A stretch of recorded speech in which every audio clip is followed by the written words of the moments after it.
My organization had the good fortune to start working with the Town of Cary a number of years ago.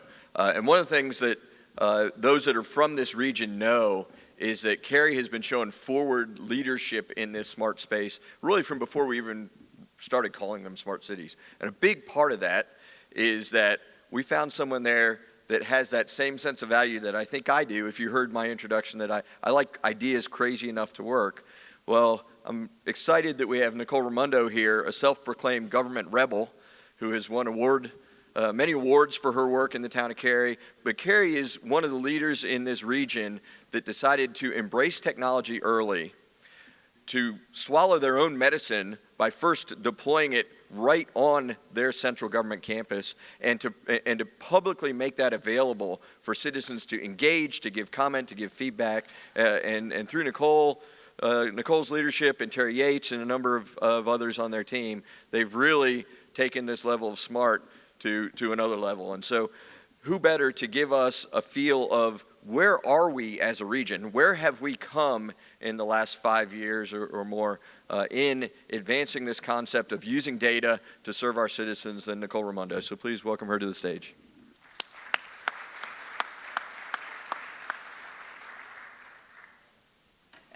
Thanks, Tom and Dennis. Actually, it was a great kickoff this morning when they talked about collaboration. So when Tom had asked me to come and talk about the region and where we kind of came from and where we're going, that was the only thing that came to my mind, was collaboration. And it started long before I was CIO of Cary. And so I thought what I would do is I'd share a little bit of history, kind of where we've come from and where we're going. And then we're going to hear later in the day about some of the things that we're actually doing, right? We've talked a lot. And so you'll hear some of that later in the day. I want to kick it off with a short little video clip that I took out of something that we had done previously. It's from our town manager, and I think it sort of sets the frame of how not only Cary thinks about government, but all our partners. I see Greensboro, Chapel Hill, Raleigh, as we all think, Morrisville, sorry, Steve, how we all think of government, which I think is a little bit different here. I am from the north where we're not so collaborative, so coming here and enjoying the collaboration has been great, so I want to share a little bit of that. Part of what I have noticed and experienced is that there's kind of this general agreement amongst Americans is that local government can be good, but it can't be great. Well, I reject that notion. The government of the future needs to be this idea that is about seeing our services as being more than just within those individual silos. Government employees that transcends boundaries, see opportunities versus walls, and continue to evolve in a way that allows them to meet a variety of needs and adapt to those needs on a daily basis to really serve our citizens in a way that is individualized and personalized versus kind of one size fits all. And I want to share that because he talks about silos a lot. And when I think of silos in terms of the region, it's all of our government agencies and as well as our partners, whether it's corporate partners, our universities, and our nonprofits. And how do we break down those siloed walls? And I think we're actually really, really good at it in partnering together. So I thought this was kind of a good clip to frame the way that we've been working together. I'm going to go through a little bit of history, like I said, talk about Cary, of course, emerging as the smart city, and then that future. Cary was smart, doing smart technologies before I think we talked about it. So this is back in actually 2011, they started deploying. So they've been working on the project for smart meter reading for a while. It was a huge effort. We actually supply that also for Morrisville and RDU. So when you talk about partnerships and working with other communities. So this was really, I think, the beginning of when we started to think about smart, right? And then there was NC Engine, and that was formed in 2012. So that was 6 universities, municipalities that got together and said, we want to bring broadband to the community, and how do we do that? And the best way to do it is through collaboration. So they put out an RFP, and then AT&T signed in 2014, and Google was like, hey, we want in on that action. So Google announced they were coming in 2015. Now, the model that we did bringing everyone together has also been done again. So Greensboro has used that same model for the triad. And so it's become this repeatable process that when people look at what we're doing in the Triangle region, they also can look to explore it in their own communities as well. All right, so at the same time that this was happening, we've got all sorts of other collaboration going on, right? So Triangle Council of Governments gets together a group of all of us CIOs. We sit around, we talk about our needs, and one of the things that we really talked about was fiber connection, right? So now we've got Google and AT&T here, but that doesn't help our municipalities. We were not as fortunate as Wilson. They were grandfathered in to figure out how to leverage our own fiber. So what we did is and it's still a work in progress, by the way, but we all try to map out all of our fiber and all our assets and figure out how we can help each other out. How can we build this ring? How can we connect it to each other for redundancy? So today we've got Holly Springs, I don't know if they're here, in Apex, but they have connected, and so they have redundancy on their public safety system. So if something were to fail, they could go over to the other site. So this is an important thing for us to do as a region and make sure that we continue to help each other out. I won't talk about how we can get rid of that middleman there because they're here. The other part is we started talking about smart cities, right? What does that mean, IoT? And the concept of learning it and how are we going to use it? What does it mean to our citizens? How do we deploy it? And we really got together with Riot and I'll say in Cisco were a huge help in helping us learn about how can we figure out how to learn this technology and do it in a meaningful way that, one, we're really not spending taxpayer dollars and we're not deploying without testing it. Like, we need to figure this out. It was kind of this whole new world. And so we spent a lot of time sitting around together figuring out how can we do this. And we came up with the concept of using our campus, right? So our campus represents Town of Cary just on a smaller version. And then we reached out to Jim at Cisco, was there, and really helped us talk about partnership. And they worked really, really hard to help us connect with the right people. So when we talk about collaboration, it's also connectors, right? This is like going to be a theme throughout, I think, what we hear today is we talk about the role of a municipality or a nonprofit or education system and our private partners, but we're really connectors in helping each other. So Cisco was critical in helping us connect with partners that would want to put in parking sensors, right? And so we had this model that we came up with was how to leverage educational partners, how to leverage startups, how to leverage our community partners, and how do we do this at no cost. And so we literally, I'll say you'll hear from Terry Yates, our Smart City Program Manager later, but we were like pounding the pavement. So it's one of these things that I tell folks to do, especially municipalities, get out of your buildings, right? Go to events, go meet folks like Tom, go down, look at your universities, because they're gonna put you in touch with the right people, and they're gonna help build these connections. And so that's really how the campus started. It wasn't just Terry and I with this brilliant idea, although I'd love to say that's how it happened, but it didn't. And so that's really how we got started learning, was through our partnership. All right, so now we're kind of rolling. We've got this thing going. We're working with our partners. I love this picture of the Riot Squad, and I hope I'm always part of the squad, by the way. Then we started having events. So we had an IoT healthcare event actually on Cary's town campus. We started partnering with the Research Triangle Tech Cluster. We had a couple events over at SAS. We had an Envision Carolinas. We had won a Smart City Readiness Challenge grant. We had NC State and Raleigh had an agreement for Metro Labs. So you're starting to see all this collaboration happen. You're starting to see people work together. We're bringing folks now in. We're having these events, like over at SAS, we're bringing the community in, all the municipalities, and we're all kind of talking a lot about what we can do, the problems that we all face, traffic, public safety, and we're talking, right? Which is great. And we're coming up with ideas, but we're still really just talking at this point. Then there's these great things that happened in our community. And two of them were the accelerators. They got both Riot and Clean Tech Cluster with Jules got grants, one for $500,000 for 3 years and one for $750,000 for 3 years to do accelerators for startups.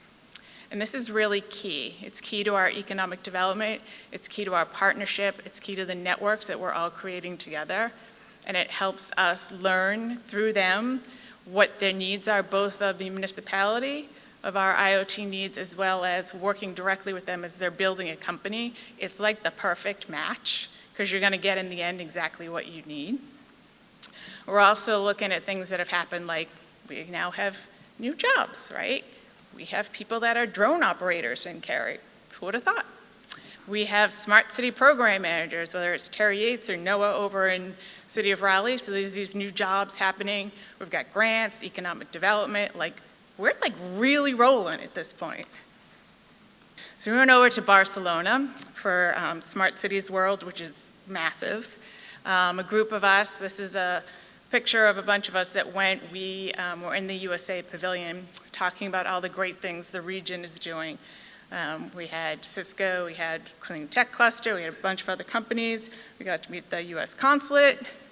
And this was exciting for us. And we also got to learn what was going on around the world. And we got to share what was going on in our region and how we were working. So this was a great opportunity for us. Okay, we have a drone committee. Like, how cool is that? Like, this region has a drone committee, right? So we had members. There was a subcommittee member group that came out of NC Engine, so that group is still working, and they're talking about standards, right? So if they can create standards, we can share information down the line, and then again, we can model it where other people can then practice it. Like, no one needs to reinvent the wheel. Let's all do this together. So this is pretty cool. I love the whole idea of having drones. I love that we have drone operators in Cary. So Cary starts to emerge as a leader in smart cities, right? We've won a bunch of grants, we've won some awards. The concept of the campus has been something that's been repeatable. We're able to have all these pilots that you can see up there. We've got companies like Trilliant that moved from Silicon Valley to Cary that wanted to put their lighting on our campus, and they're able to use it and bring customers down to show something real life in action.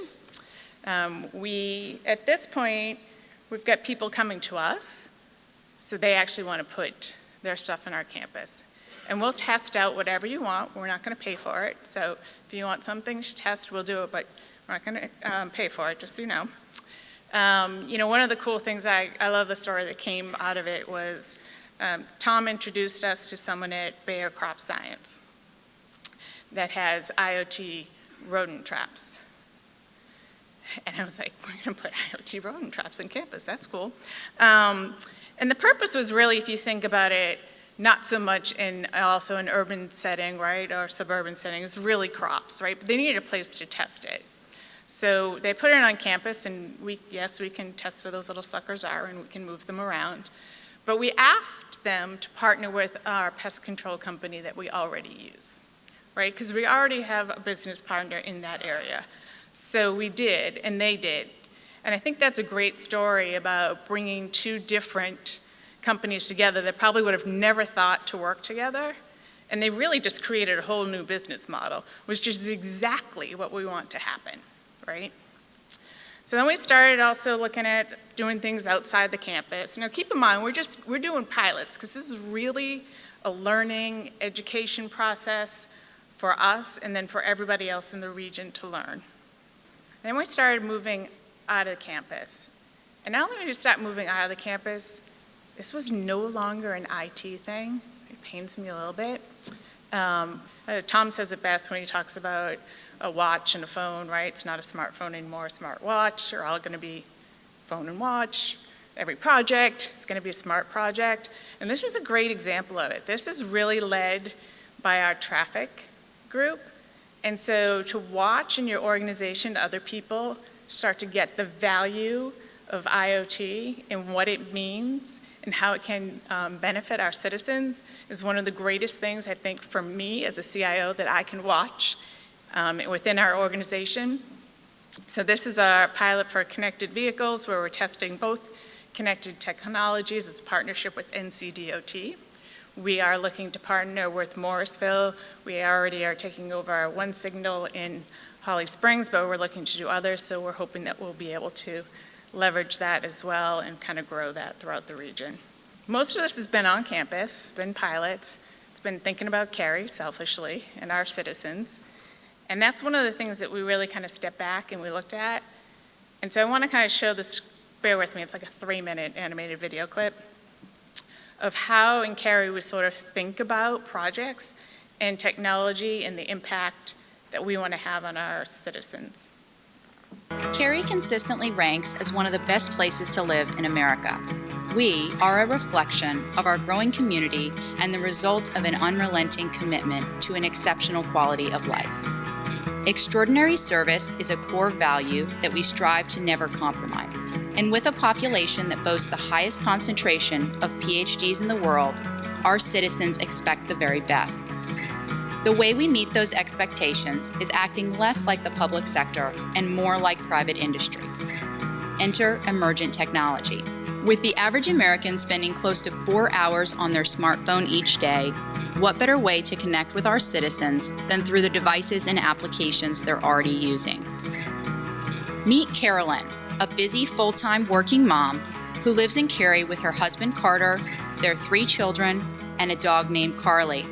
Through our live messaging program, Text 311, Carolyn can quickly connect with our Parks and Recreation Department to report any issues or concerns she has while at one of our many parks.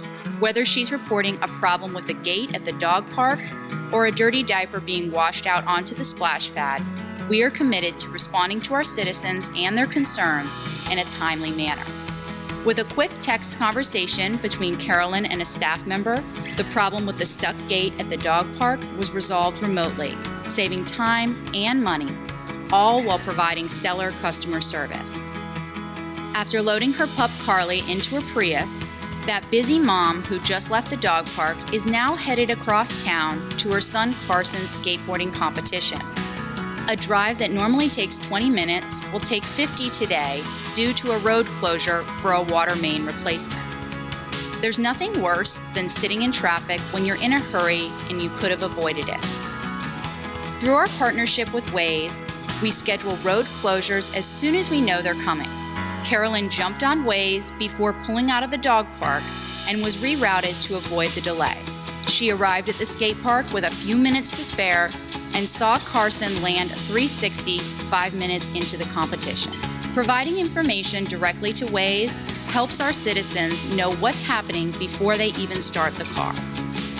Amidst the chaos of getting 3 kids out the door and onto the bus in the morning, Dad Carter wonders aloud if today is trash collection day.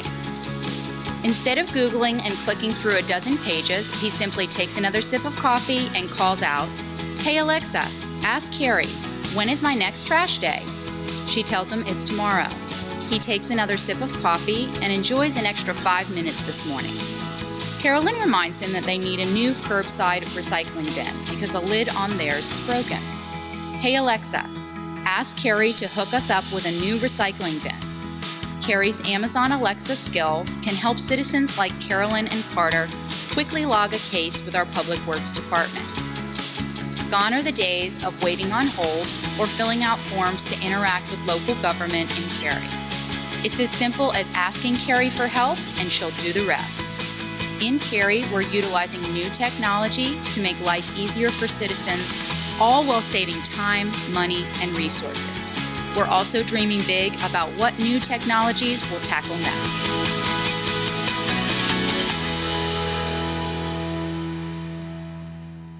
Okay, so while that's great, and I'm super proud of the work that we're doing there, there's this thing called the region and thing called my life. So let's talk about me for a minute, which looks like this, right? Which is probably most people's lives.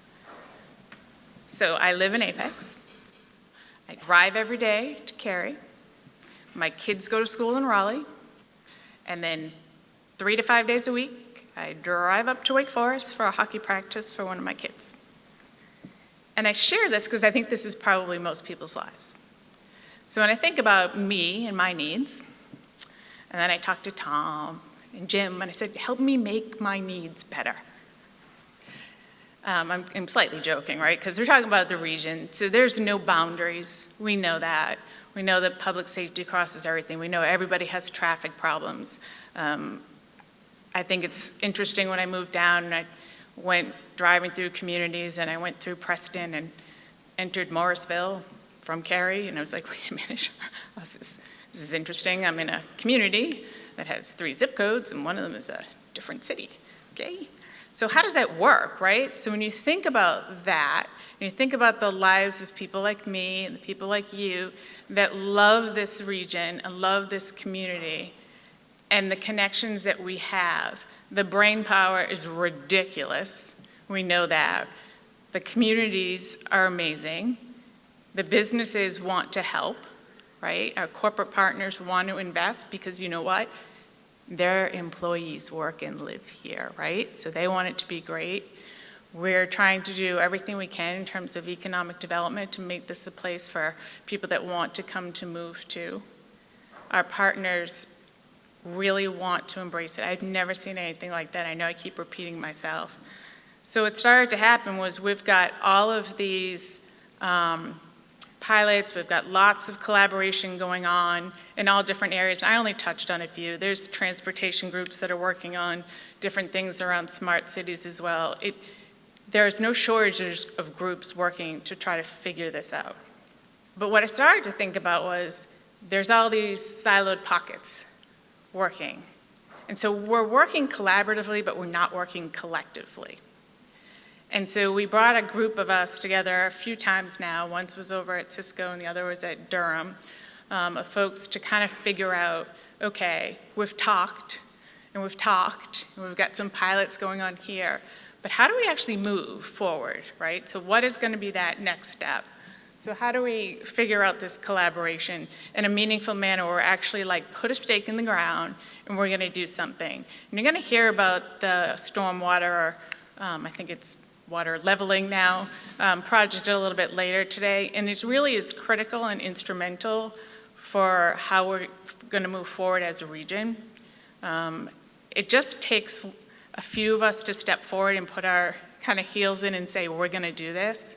But we can't do that without the support of everybody in this region. And these are just a few. Like, I know I'm probably missing a ton of you, so don't be offended if you're not up there. But it's been a lot of hard work for folks to get together and want to do this. But we're making amazing progress. And I really do believe that we're going to be the place in the region that everybody looks at and wants to model going forward. So I thank you all for your support, and I look forward to continuing this journey.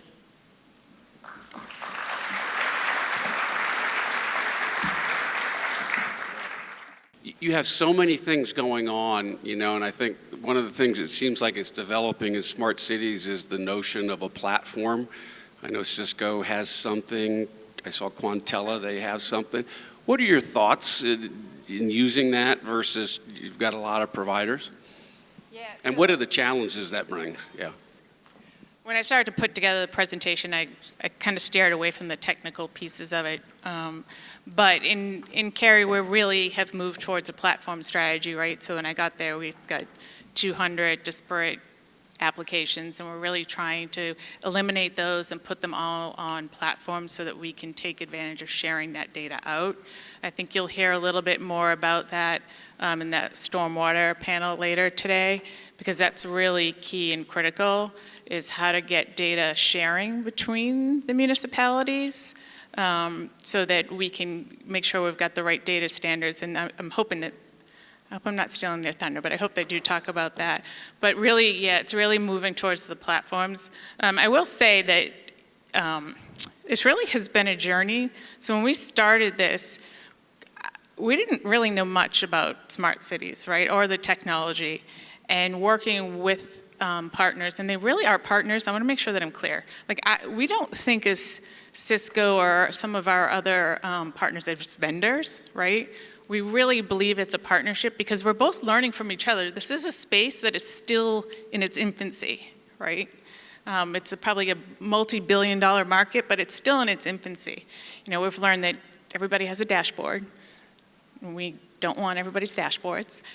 So I think it's really all about figuring out what those right platforms are and moving towards them. What's right for Cary may not be right for Morrisville or Raleigh, but as long as we can come up with some data standards and we're able to share it, we'll be fine. Hi, I got a question. So you're talking about getting people, companies to bring in stuff and test it out. So where are you looking at spending money, real dollars, over the next 1 year, the next 5 years, and how much are you looking at spending, and what kind of budgets are you allowing for that? One of my council members is here, so I'm going to answer this very carefully. I'm just kidding. So one of the places we're spending it is really going to be, and we've got a new parking deck downtown. So we have worked with Wake County, and there's a new library downtown. So we'll be looking to put in smart parking there. However, we are doing it, as I like to say, smart, because we are using cameras first to sort of see what that traffic is in and out and counts before we go ahead and move into making a decision on what that technology will look like. The other thing is we are building a brand new park downtown, which is a large investment. So we are making sure that we're putting in the right infrastructure so that whatever we decide to do, which we don't know what that is yet, but we'll have put the infrastructure in to make that a smart park. Right here. Very good presentation. Thank you. In your last slide where you showed all of your partners, I did not see HBCUs listed. Are you including HBCUs as part of this initiative? We work with all colleges and universities, so anyone that wants to partner with us, we are wide open to partnering. Absolutely. And that's why I said that is just a small snippet. And anyone that wants to come partner with us, please come see me or Terry today. So we actually partner with high schools.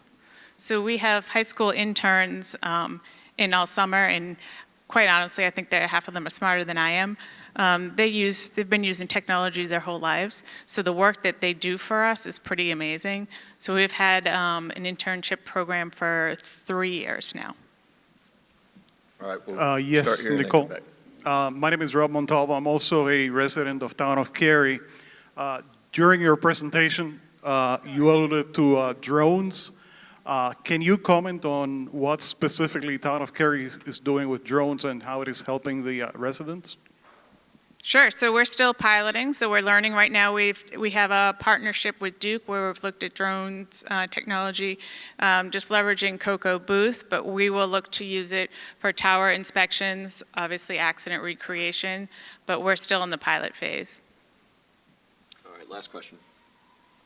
Yeah, so we talked a lot about what we do, right? But how do we communicate that to the residents so they know about it, right? There's a lot of going on, that's great, but now we say we have a project that we think this is what we're going to implement. How do we communicate that to the residents and stuff? So several ways, right? We're gonna obviously talk about the use of social media because we're in the age of social media. We also have a committee that's made up of citizens. We have a technology and information and technology board that we leverage as well to bring in. So for example, when we were building the Alexa skill, we gave them dots and we had them test it for us. So in terms of channels, most of it's going to be social communication and leveraging our citizens.